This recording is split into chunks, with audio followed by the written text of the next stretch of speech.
more accusations of sabotage against the governing party, this time from the New Nigeria People's Party, the NNPP, and its presidential candidate, Rabiu Kwankwaso. The party accused Borno State Governor Babagana Zulum of conspiring with the police to seal off 2 secretariats in Maiduguri in an attempt to frustrate Kwankwaso's visit on Saturday. It called on the State Commissioner of Police to investigate the siege and withdraw his men. The party says it will resist what it called the impunity and reign of terror by the APC in the state. Well, joining us now is political pundit and public affairs commentator Chris Nwokobia. Thank you very much for joining us. It's my pleasure to be here. Right. Well, let's get your take first off on the recent happenings on the political scene. You know, meetings in Port Harcourt, meetings in London. Of course, these meetings with your principal, Peter Obi, he's had a meeting with Wike, not the first, not even the second time. What exactly is this latest meeting about? What are your thoughts on it?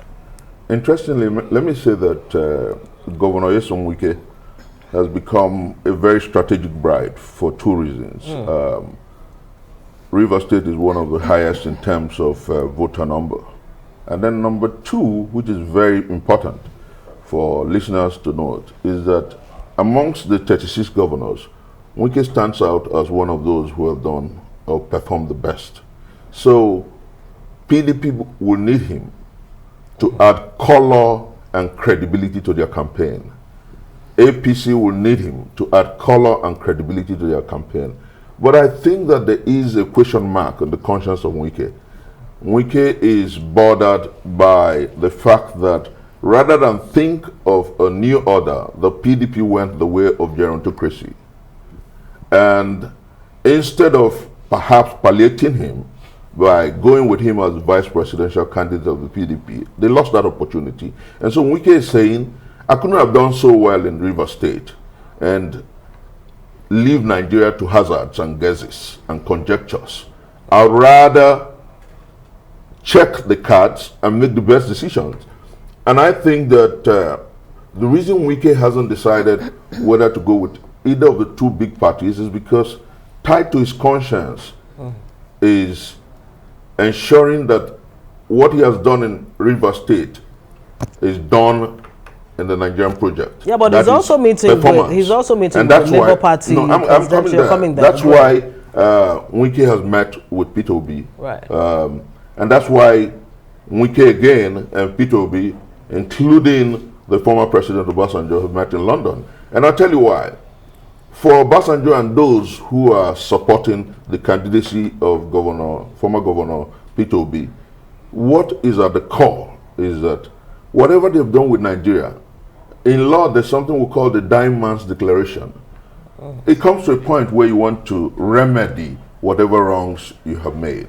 And so Obasanjo and those who are supporting the candidacy of Peter Obi are interested in fixing Nigeria, are interested in ensuring that the sweltering harmattan that is calling for a new nation is etched not only in the hearts of men, but across the geopolitical zones. And Wike is strategic to that. That is why Peter Obi would meet with Wike as much as is necessary. And I tell you, I'm not a clairvoyant, but I'm sure that sooner rather than later, Wike will join the Obidient team because we will fix our country, we will take back our country, and we'll turn Nigeria into a huge construction site, like Wike has done in River State. We'll wait to see. But he's been courted by everyone, and some will wonder and question and have said, what is Wike's electoral value beyond River State? And you look at the numbers don't lie, they say. In 2015, we saw, for instance, the PDP garnering 1 million plus votes. And in 2019, we saw that number drop to about 800? Below 500 for the PDP. So yeah, what is the electoral value of Wike that is being courted by everyone? Strategically, he's called Mr. Projects. Strategically, River State is at the heart of the Niger Delta and the South-South. It's very strategic. And then, whether we like it or not, because he has done well in terms of projects, Nigerians are calling for a new order. That's why he's strategic. Now, if he stands with P2B, like I told a friend today, Wike is a question mark on our collective conscience. Wike is a question mark on his own conscience. And Wike is a question mark on the political, the conscience of the political class. Let me tell you why I say so. Yeah. Wike wants to ensure that whoever he supports in 2023 wins the election. But at the core of that calculation is what the Nigerian people want. That's why he is definitely going to come with us in the Obidient group. He's going to join the project Take Back Nigeria. He's going to join the project Rescue Nigeria, because P2B is going to turn Nigeria into a huge construction site. What are the guarantees for a man that is being courted by everyone, the beautiful strategic bridal, as you describe him? Yeah. What are the guarantees that he's going to be on the Obidient team, like you say, and remain with the Obidient team? He wants a new Nigeria. His cry, he has said that several times. At the PDP primaries, he talked about the need for a new tendency in governance. Is that the guarantee you have? And we all want a new Nigeria, and that's a guarantee. It's about hope, it's about faith, it's about confidence in the tendencies and the expectations of the Nigerian people.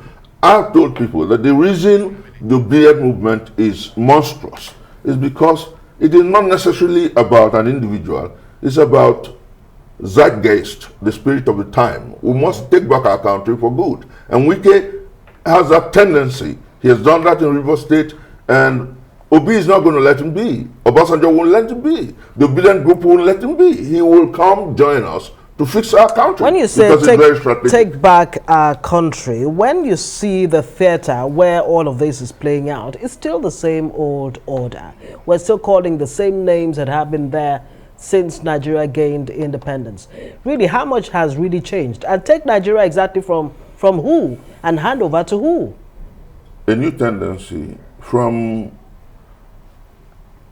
spent trips in government to frugality, from indecorous leadership to decorum in leadership, from waste to what we call a regime that wouldn't give shishi but spend Nigeria's money on Nigerian people. But it almost sounds like deja vu. I mean, no, it's pre-2015. We have an example. We had it happened in Anambra State. Let me give you a practical instance. I know where you're coming from, and I'll put it this way. In 23 years, we've had two Siamese twins, if you like, the PDP and the APC. And that's why you would ask these questions. Now, between those two parties, you have 70 months of ASU strike.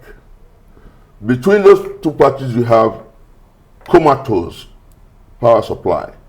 Between those two parties, you have economic somersaults and poverty.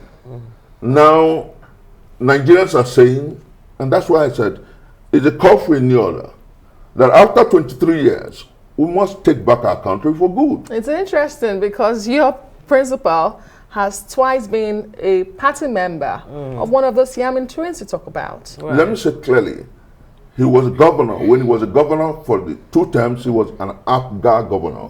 And then he had a small stint with the PDP like I had with the APC. And then it comes to a point where you say, never ever again. Like the popular cliche, enough is enough. And then when the PDP primary was heavily monetized, he said, no way. And some of us, when the APC primaries gave the ticket to, permit me use the word, the gerontocrat, we said, no, the time for a new tendency in leadership is now. And that's the spirit of the time. That's zeitgeist. And that's what Obi epitomizes. And that is why the Nigerian people are saying that together with the dirty ticket, we are passionately, profusely, and unequivocally obedient and useful. That's how we're going into 2023. Right. Thank you very much, Chris Nwokobia, Dr. Chris Nwokobia, for joining us on Newsnight tonight. Let's hope in time we will come up with that, politics of ideology, of real issues that can be long-lasting. That's where we are. Thank you very much.